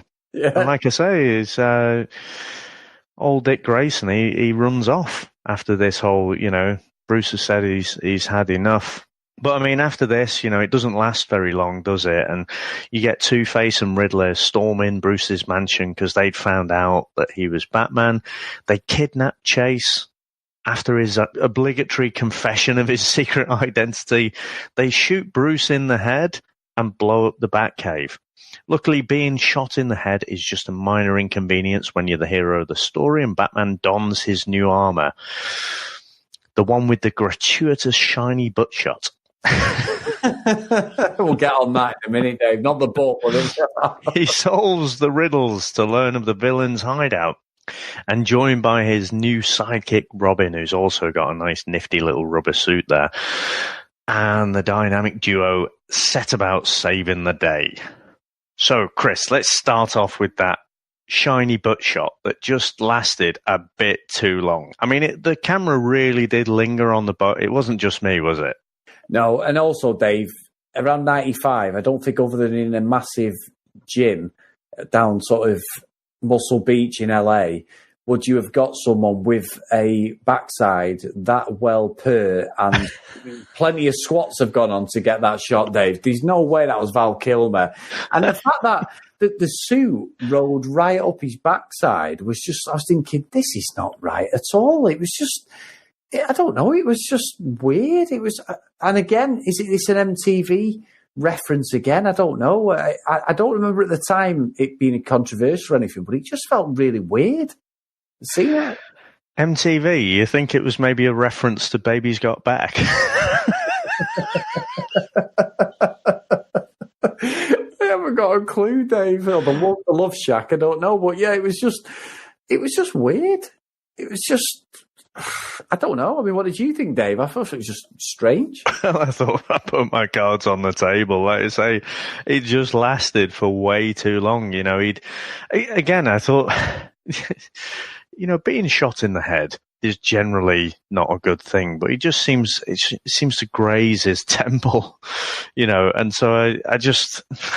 Yeah. It's just a bit too much. I didn't like that bit. So again, I've been beating up on the movie a little bit, haven't I? But there's something about this movie which is kind of just fun. If you just get over the fact that it's not anything like the Tim Burton Batman, not anything like the Nolan trilogy, and just go along with it for a bit of fun and a bit of silliness. Actually, I can go along with it, but.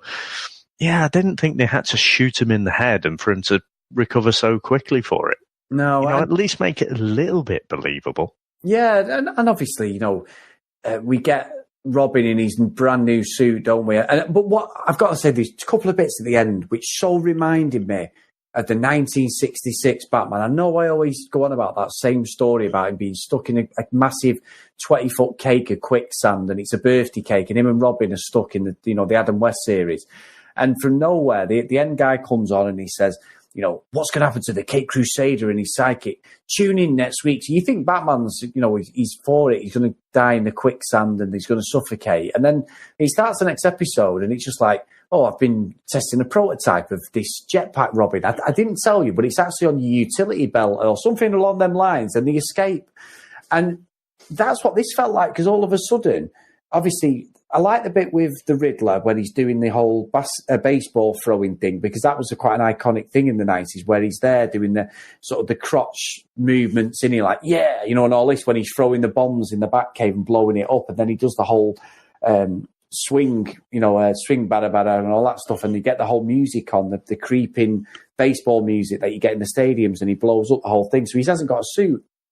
And then Alfred just says to him, "Oh, Master Bruce, we have that suit, but it's the blah, blah, blah suit, and it's a prototype. We haven't even tested it." And I'm like, oh, come on, you know what I mean? It's just, I'm not saying he would only have one suit, but that felt like it was a bit of a reach. And then also, when there was one bit, Dave, that I really, really cringed at, was when Robin gets his suit on and they become a team, and there's like, we're not friends, sidekick and all We're this. partners.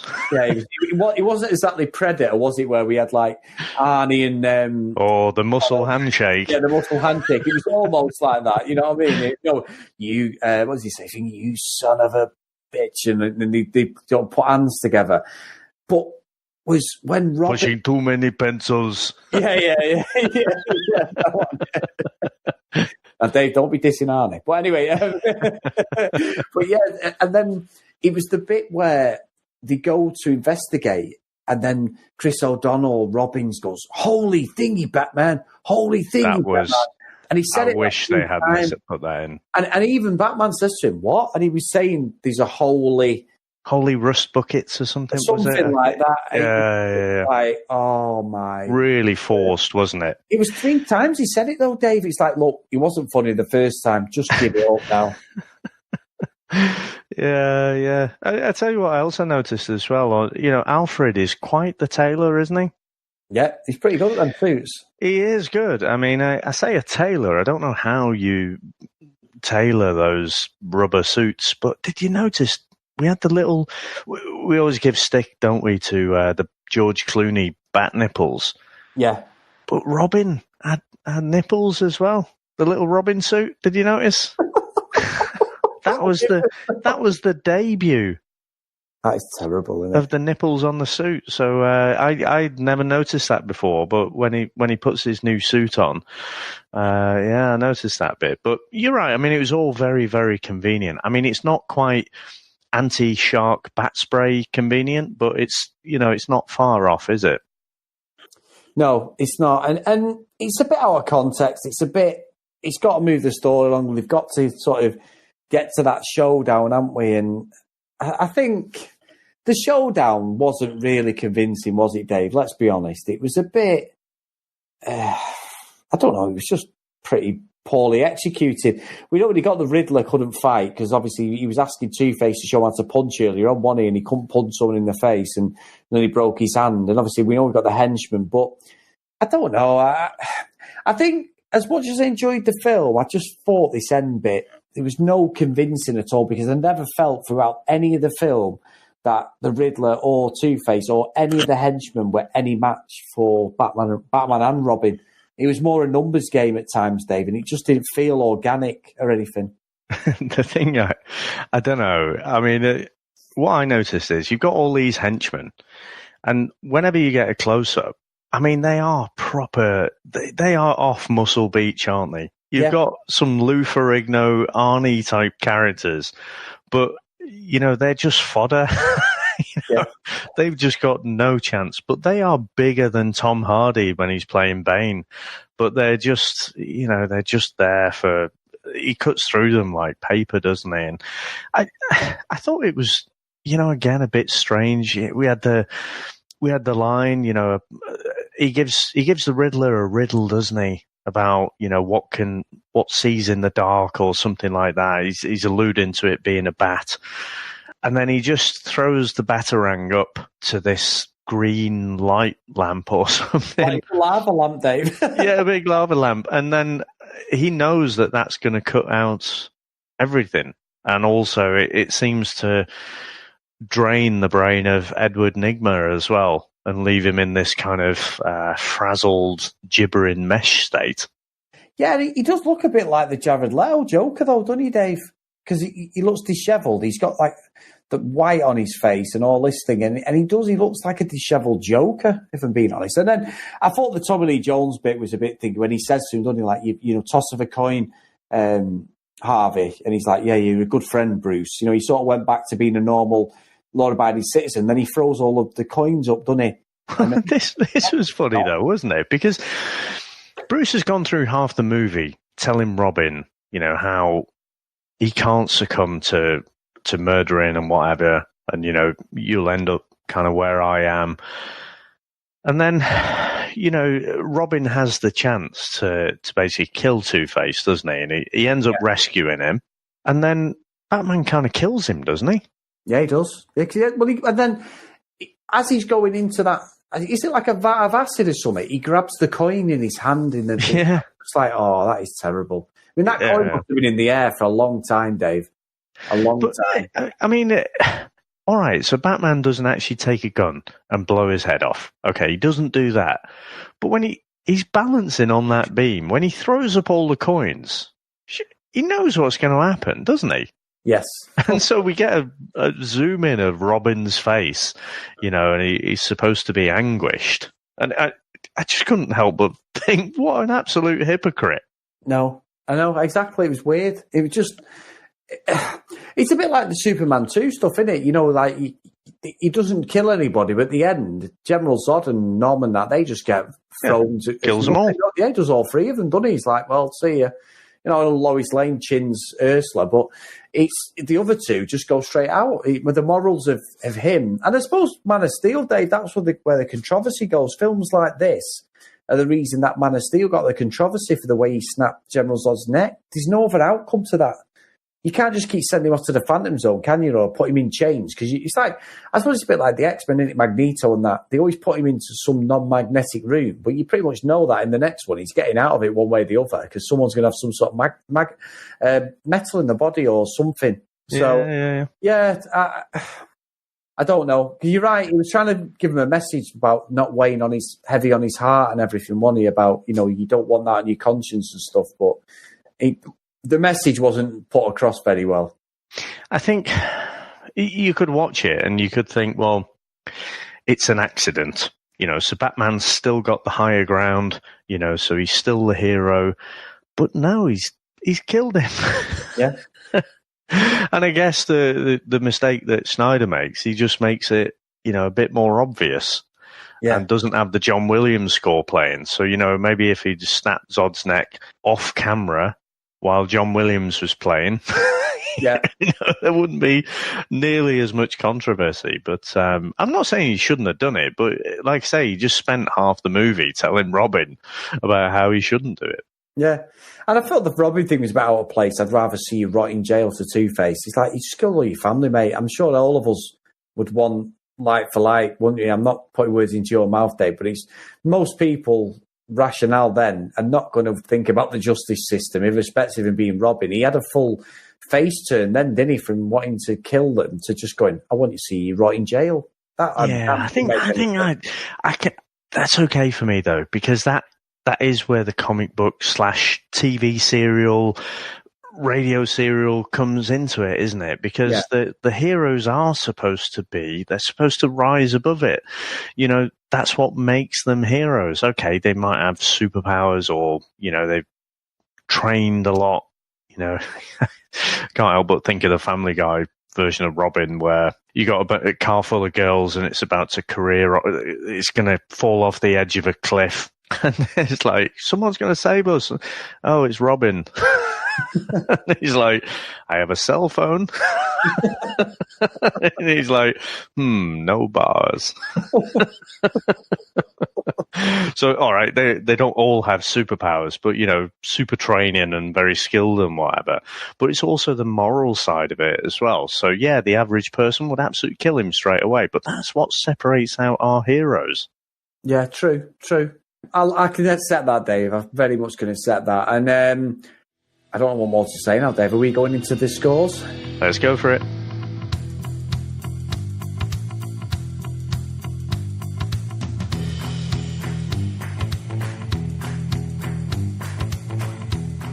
So, Dave, it is definitely you this week, my friend. So would you like to give your rundown and score, please? Yep, I would. So I must admit I was a little bit disappointed last week. We'd put out the Twitter poll to see what 1995 movie should we see. And of course, this was one of the biggest movies of 95, wasn't it? So it had to go on there. And it was an absolute runaway success. So straight away, I'm thinking, you know what? I'd watched it at the time, didn't really have fond memories of it. But I was thinking, I wonder if there's some love for this, or are people just sadistic and just want to see us review a terrible movie? I'm still not actually sure of the answer to that. But I fully went into this expecting to really see a car crash of a movie. Now, I can't think if I'm maybe tainted a little bit by what came after with Batman and Robin, but actually I didn't hate this movie. It is definitely a massive tonal shift from what we got with Tim Burton. But it's definitely harking back to that 1966 Batman where it's all very camp, very silly, quite unbelievable, larger-than-life characters. I hated Tommy Lee Jones as Two-Face. I just think it was a massive miscast there. I think he's just playing it as if he's the Joker, constantly cackling and, just not being believable. There's definitely something to be said for comedy timing. Certain people hate Jim Carrey, and I guess I can kind of understand that. But I think, for me, around this mid-90s time, he was what he was. So as soon as you cast Jim Carrey, you know what you're going to get. You're going to get something that's like Ace Ventura, The Mask, Liar Liar. And I think he does a pretty good job of it. I think Val Kilmer is possibly the worst Batman I've ever seen. And I can't, obviously worse than Christian Bale, Adam West, George Clooney. Who's the other one? Michael Keaton. Ben Affleck, Michael Keaton. The only time when Michael Keaton comes close is in that first one in '89, where it's like, "You want to go nuts? Let's go nuts." Yeah. Okay, maybe that was on par, but I just think Kilmer just looked bored throughout the whole thing. And like I say, he never closed his mouth. He was constantly breathing out of his mouth and just had that same expression throughout the whole movie, which just did my head in after a while. And the fact that his voice was exactly the same, I do think Christian Bale went a bit overboard with the Batman voice, but you have to disguise it a little bit, So I thought Nicole Kidman as Chase Meridian was absolutely a laughable but slightly disgusted about how female characters were cast back then. She's not from the comics, by the way, just created for the movie. So I thought, she was very one-dimensional there. And of course, you get the obligatory, Batman's ready to give up his identity for the first girl who bats an eyelid at him. But again, for all these little negative nitpicks, I couldn't help, and I kind of hate myself for it, couldn't help but enjoy it. And I can absolutely see why people would hate this movie, but I don't. And actually, some of the movies we've watched are really hard to get through, and you have to go through in several sittings. I will watch this movie again. And so I'm going to put it bang in the middle there. I'm going to send it to the Hall of Justice. Good stuff. Good stuff, Dave.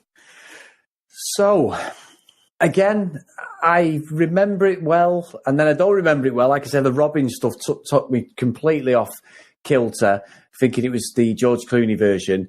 I actually quite enjoyed Val Kilmer. I'm going to go slightly opposite to you in that respect. I think he played it. His serious does come across slightly wooden at times, but I can get on board with it. I think I enjoy. I'll be honest now, Dave. I think I enjoyed his portrayal of Batman more than Michael Keaton. I have a problem with Michael Keaton. 1, because of his height. 2, because of his curly hair. And 3, because he's running. So all daft things, I know. But apart from that, he's all right. Yeah, he's all right, yeah.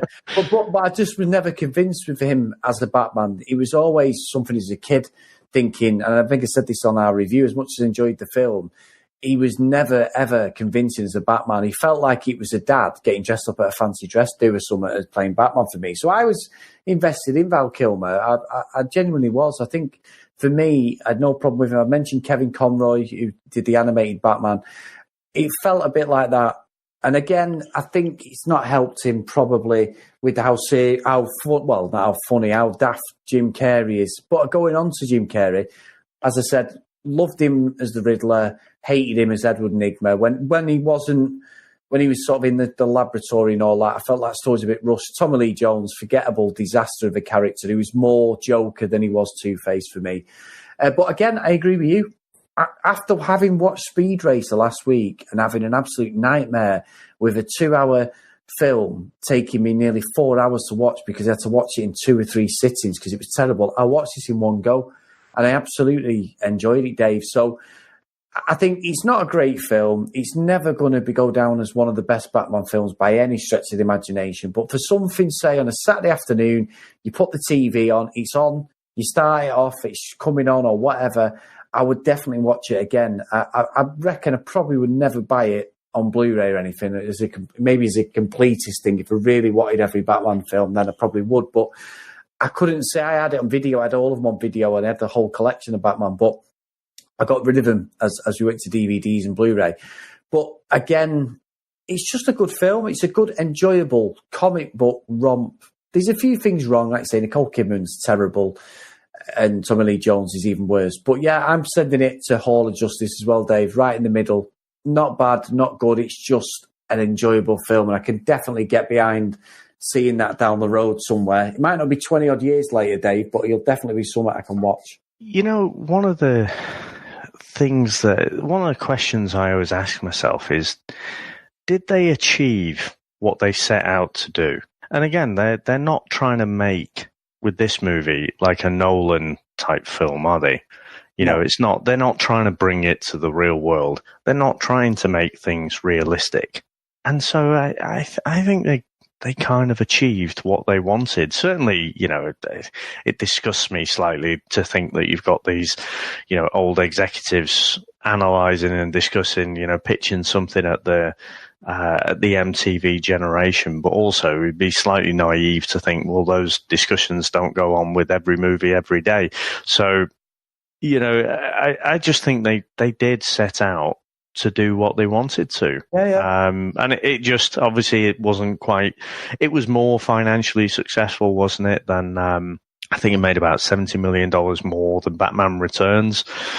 Again, I think Keaton dropped out because, not to pursue other things, but it was a bit of a a bit of a Superman 2 thing, wasn't it? Where, because of what they'd done to Tim Burton, you know, because Tim Burton has showed a lot of faith in Keaton. He got a lot of stick for casting him in the first place.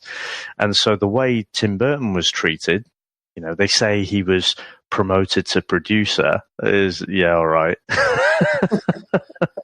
He was nudged aside and given an obligatory title.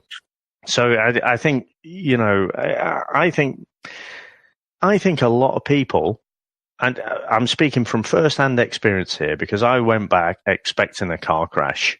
And like I say, it was just a bit of fun. And so I think it's not a classic, but it's definitely watchable. Yeah, and I also think we should schedule in, I know we've got a lot of things, we should schedule in Batman and Robin as a comparison, because I remember that being an absolute disaster of a film. But I'd love to watch it just to see if it really was a disaster. Because I loved George Clooney around that time, Dusk Till Dawn, and that. I loved him in that. He was, you know, Sam, my wife, used to watch him in Bloody ER. She loved him in that and stuff like that. And this is where Clooney's career took off around the mid-90s. So I'd be really interested to see. Now, here's the question, Chris. Bit of live rejigging, possibly. We were going to get Jamie Solis on, weren't we, to talk about The Dark Knight Returns. So we need to complete the Nolan trilogy as well. Yes. How about we do Batman and Robin instead to finish off this little car crash here? Yeah, I'm up for that. Definitely, let's go for it. Well, I think we should check with Jamie, because I think her first exposure to Batman was Batman. Oh no, it was the Dark Knight, and I think the Dark Knight was coming out, and then Batman Begins. But I don't think she was a fan of the Schumacher stuff. But actually, I kind of have a taste for it. I kind of want to see the car crash. Yeah, I'm with you on that. There's something intriguing about it. I don't know why. But yeah, let's do it, Dave. It's Arnie, innit? Yeah, Legend. You know I love Arnie. Even as bad as it is, with the just relentless puns about ice. Exactly. So, and this, Dave, sorry to cut across you, but this film was when Arnie had his first bypass, when he was filming Batman and Robin, because George Clooney tells a story that Arnie had just had his bypass, and within an hour or so of coming round and then getting him up, he was on an exercise bike. and trying to do weights and stuff because he was playing the part of Mr. Freeze.